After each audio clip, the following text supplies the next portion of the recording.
Y'all didn't think I could read, did you?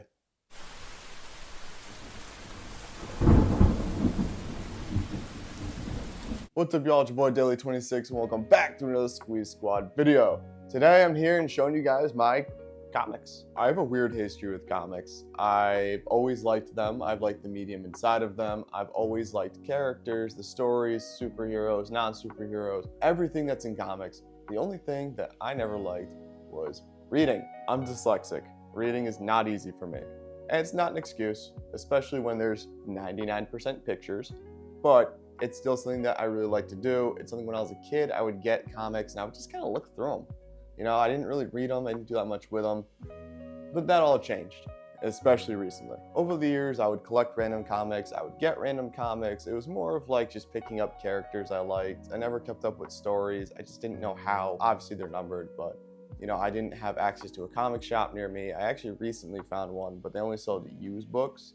And even then, I never would have found them as a kid. So over the years, I fell into comic book YouTube, which was, I would see Watch Mojo's origin breakdowns of a hero or a villain, then led me to Comicstorian, which, rest in peace, Benny Potter. He showed me a lot of complete stories. It's where I got most of my comic book knowledge. It's where I heard most of the stories I love reading, well, hearing. It's where most of my love for comics spawned. So I would watch Comicstorian on and off. A couple other people, like Comic Explain, would pop in every once in a while. But the main thing that got me back into it was recently I fell onto comic book TikTok. And King Lion, biggest one that I found, was one of the driving forces to me going and picking up a book. Same with Panda Red, he's really cool too. Those are the main two I watched. Everyone else, it's not that they're bad or nothing, I just don't see them. You know, like every once in a while, I'll pop up on a random one. It's always a one-off and then they fall out of my feed. So Panda Red, King Lion, thanks for this. Now I know what you're saying. They can't be responsible for this whole pile if I've been collecting for a while. Well, let me tell you, the majority of this pile, it is. I guess we can just kind of start with my first two comics I really got. See, as a kid, I watched a lot of YouTube. And one of the things that every gaming YouTuber, nerd YouTuber had back in, we'll say like 2013 to 2014 is Loot Crate. Everybody and their mama had one. I think I got two, and both of them came with comics. First one was this Star Wars issue variant #1. I did read it. Couldn't tell you anything that happens in it, if I'm being entirely honest with you. It's been so long. I'm pretty sure it's where Darth Vader finds out Luke's his kid, if I remember correctly. I don't remember what this is about, and I don't feel like rereading it to find out, because then I'm gonna have to order the rest of them. From there, I also got this Batman, and they both have like the Loot Crate exclusive on them. From here, I got the Batman Endgame. Again, I couldn't tell you what it was about. This thing's so old, it's pushing off Lego Batman 3. That's how old these are. Obviously, it's not old, and we'll get to that. Yeah, and this one is just, yeah, they got Arrow in here, showing off. Yeah, I don't even know what this is for. Like, I'm being honest. I know it's from 75 Years of Batman. That was a cool thing. And it's just a cool book. I like it. I don't remember reading it, but I do remember looking for the pictures. And the pictures were cool. Those are kind of my like intro to comics, the first comics I ever had. And from there, I actually went on to what was called the old years, which was I found a comic somewhere. And I thought, you know what? It's old, so it might be worth something. And cool, they are not. I got Millennium Week 1. I don't know what this is. I never actually read it. I just kind of have it. Again, I would look through the pictures, but I never knew exactly what these were about. I thought it was cool because it was a Justice League comic. You got Hawkman, Batman, Superman, Flash. I think Wonder Woman's on there somewhere. A Red Tornado. See, a little bit of everybody in here. Cool little book. I liked it for the pictures. Again, I didn't always read these. Some of them I did, some of them I didn't. It's also been, I don't know how many years. I actually had to find these out of storage. But the next one I have, this whenever I found it, I'm like, this is so cool. Goodbye Flash, the last issue. I actually did read this one. I don't know what it's about, other than it's the last issue. I know all the Flashes, I believe, are in it at the time. Like, I know I think Jay Garrick makes an appearance. I know Kid Flash is in it from the cover. The only thing you really see, if you really look in there, is Flash's glorious butt cheeks. I just remember seeing it, and I was always a Flash kid. Like, when I was a kid, I liked Nightwing, Flash, Green Arrow. Yeah, it was just, I saw this, I thought it was really cool. I remember I got it at a, I think in Florida, I think. What was it, one of them little flea markets or something? I picked it up. Still, it's a little dirty. Definitely from a flea market. It's even got a dirt around where the tape was. That's how bad that was. That's kind of like the I was young era. And then next is the I'm a teenager who could drive, and I thought I could have fun with them. So random comics I got. I'm gonna be honest with you, I didn't read any of these. I think maybe one or two. This was back when I didn't realize, the whole time I still didn't realize that comics weren't complete books. No one ever educated me with comics. I didn't really know what they were. This was before I found Comic Story. Actually, this might have been right around when I found Comic Storian. I knew that there were more than one issue. I just didn't know how to get my hands on them. I didn't know if I could order them. I didn't know if I could go somewhere with them. It was still a limited access to comics. You know, like I got random one-off issues. So I think I had to drive like 40 minutes to get these whenever I would go. So I got like Batman and Two-Face, I don't think I've ever opened it. Flash, Guerrilla Warfare. I know I didn't open this one. I got these just because I liked the characters. I loved Flash, loved Batman. The CW shows were heavy in this time. So like everyone loved these characters. Another Flash comic, Flash and the Dead Man. I knew the Dead Man was from I believe the animated series, if not from the Justice League cartoon. So I was like, oh, Dead Man, that's sick. I remember him. You know, Green Arrow. This one I did read. I did remember reading this. I don't remember anything about it, but I know I read it. Green Arrow, cool little thing in there. There's also a lot more ads on these things than I thought there were. Like there's a 2K ad just sitting in the back. Had no idea. You know, I didn't get many one-off issue comics. This was just the time I did. You know, and then at the time, one of the biggest shows I loved was Young Justice. So I was actually able to find, and I was mad because at the time, they discontinued the show with no wants to bring it back. So I did wind up picking up Young Justice. Couldn't tell you anything about it. I don't think I ever read it. If I'm being entirely honest, I actually don't think I ever read this one. And I know it sounds like a lot where it's like, oh, I didn't read them, but I was like, I was looking at the pictures, I was admiring the art, I love the action sequences. So if the book got me enough, I would read it, but I wasn't the biggest reader, obviously. Then we got another Young Justice comic, and even just seeing the price change, these were all $2.99 a couple of years ago, and now we're back to like $4.99 and stuff like that for new ones. But here's another Young Justice comic, cool little art. Again, the art is what got me. It's all it is with these things. It's just the art. This one I do remember reading. I also watched the Comic Storian version of it. So I actually know this whole story. It is the prankster storyline with Nightwing back when he had the red suit. And it's the only comic in here I read and I retained that I know of. And granted, rewatching it a couple years later probably helped. I was a huge Nightwing guy, still am. I remember back in high school, this kid, furthest thing you could find from a nerd. Like furthest thing. I remember he saw me reading it and he's like, dude, Nightwing's dope.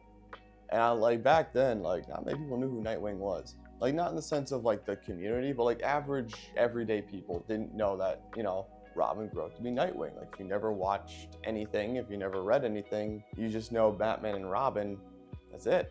So you know, I remember he was doing, dude, Nightwing's dope. And we sat there and he convinced me, and I say convinced, I was always a cool character, but he convinced me that all of the Robins are 1,000 times more interesting than the Batman. And God, can I not get it out of my head. When I went to college, I went to community college, so it wasn't like this big grandiose thing. It was me and my like 4 friends I made there. And we decided we were gonna do a little gift swap for Christmas, you know, a fun little thing. I was given, in this gift exchange, Teenage Mutant Ninja Turtles, IEW's Volume 1 run. Now, I know what you're thinking, if you know the series. This is not big enough to be Volume 1. Fun fact, it was such a convoluted series that since it's been going on since 2011, at one point this was big enough to be considered Volume 1. From here, I just kind of read it, I liked it, I loved the pictures, the story, everything about it was great. It was a grittier, more mature Ninja Turtles, and I love the Turtles. I always will, always have. And seeing a more adult version of them, and not on TV or movies, I've seen all those tons of times. It was a new Ninja Turtle story, and I read it, and immediately I went out, this is in like 2017, I went out and I bought the Volume 2. Now again, Volume 2, it's a little small for Volume 2. I read it, the story was so great, it still has me captivated to this day. I just love the book, I love what they did with Raphael, I love the story they're telling. with, you know, they're still the pets, but Raphael got missing, so he's raised on his own. They're reincarnated. They were actually killed by the Shredder decades before this happened, and it's a cool little story, a different incarnation of it. This was actually made by one of the creators of the Turtles, Kevin Eastman, and it's just really cool to see. It's funny, if you watch Peter Laird and Kevin Eastman over the years, they randomly get involved and not involved in turtle projects. They both seem to have had different visions. From what I remember, Kevin Eastman, if I'm messing this up, I'm sorry, I'm not a guru, but I'm pretty sure Kevin Eastman didn't like what they did with the 87 Turtles, where they were all like cartoony and fun and happy and jolly. He decided to keep, because he wanted to be more like the comics, the more gritty, the darker, and that's why he kind of stuck with the comics. He was a huge hand, I believe, in the 2003 series, because basically all the comic stories. That's fun there. And then I took a break. So I took a very, very, very, very long break.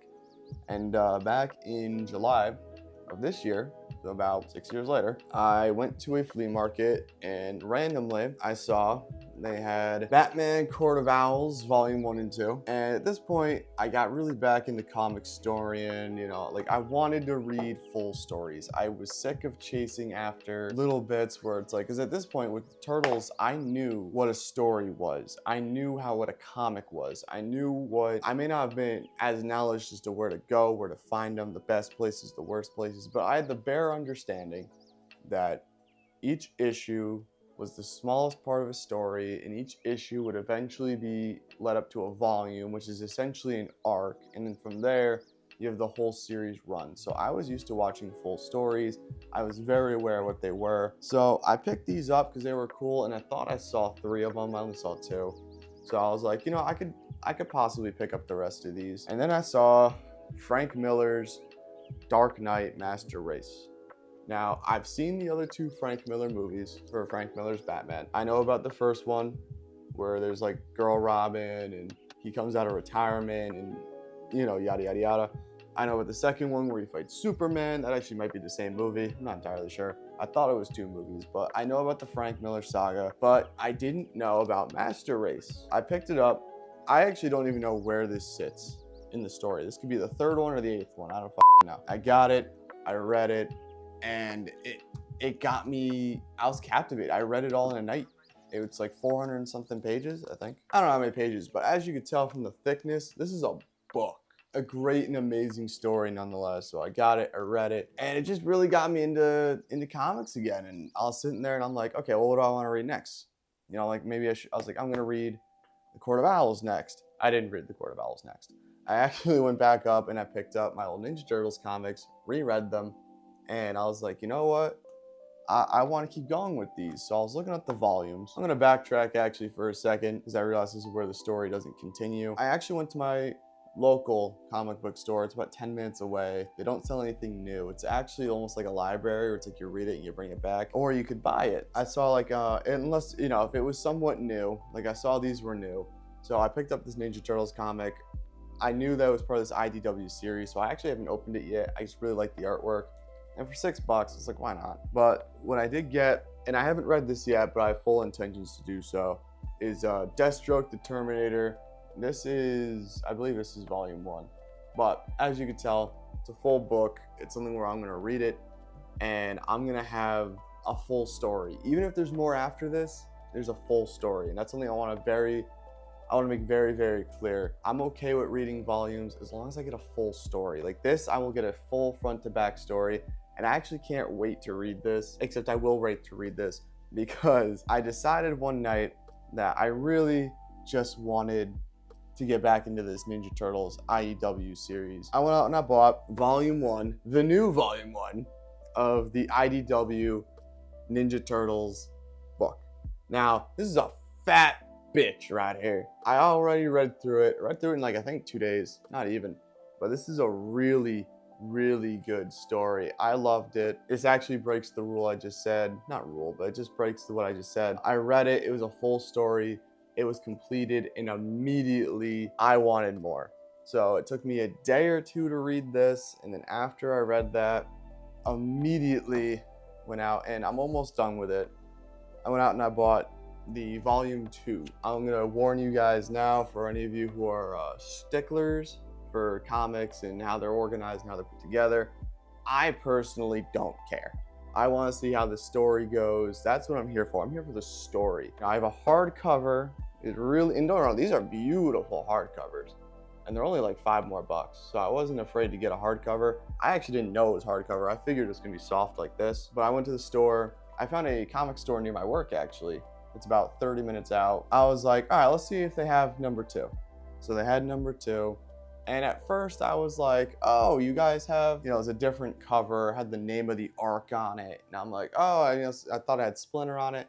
You know, the guy went in the back and he's like, hey, you know, he basically told me word for word, the IDW collection is very, very convoluted in that I'm doing it in the best way possible, which was great to hear. He said it's a great story and it's worth it. The only thing is that getting the books could be a pain in the ass. I got #2.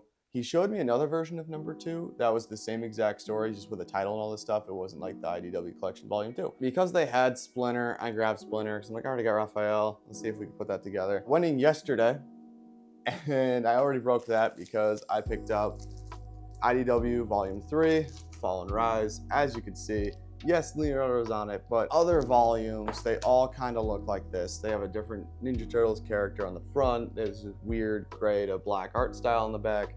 You know, it's a cool little thing, but yeah, I went in, I picked this up, so, because I'm almost done with that Splinter one. I ordered that, I think I've ordered just these 3 books in the span of like a week. I have this one right here.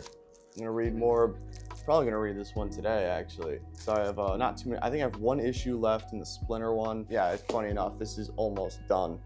But I have 1 actual issue left in Volume 2. The rest of it is not filler, but they have one-off comics for certain characters. Like the first one had the one-offs for Mikey, Leo, Raph, and Don. The second one has one-offs for Casey Jones, April O'Neil, The Fugitoid, Krang, Baxter Stockman. These are cool little, so there's only 1 issue left in here, funny enough, but there's like a couple, but I know for a fact that I still have to go through Stockman and Krang stories. So those will be extra. And then same with this, I'm gonna open this one up. The only thing I don't like about this compared to the other covers is the fact that the other one had like what's in it, like had exactly what's in it. And I'm gonna assume it's the same. I mean, these look like the same thickness. They're not. They're not. They're missing the one-off stories, but that's okay. I'll figure that out on my own. I like them, and it's just my new venture into comics. And I guess I joined at the right time because, fun fact, the IDW released a brand new Ninja Turtles #1. And so I picked this up. The next issue doesn't come out until I believe the 16th of September. So I have this one. I've not read it yet. Because it's #1, I also bought the alternate cover. This one actually kind of looks like the 2003 series, so I bought that as well. And I actually bought a second #1 because I'm going to give this to my little cousins who are big Ninja Turtles fans of the TV show. So who knows, maybe it'll inspire future nerds. But yeah, this is my comic book. I don't want to call it a collection, but this is my new comic book obsession. So yeah, this is what I got here. So if you guys enjoyed looking at and nerding out with me on books on a gaming channel, like, sub, join the Discord. I'm more than happy to talk about this stuff. I'm just getting back into it. So hopefully you guys enjoyed, and I'll see y'all next time. Bye.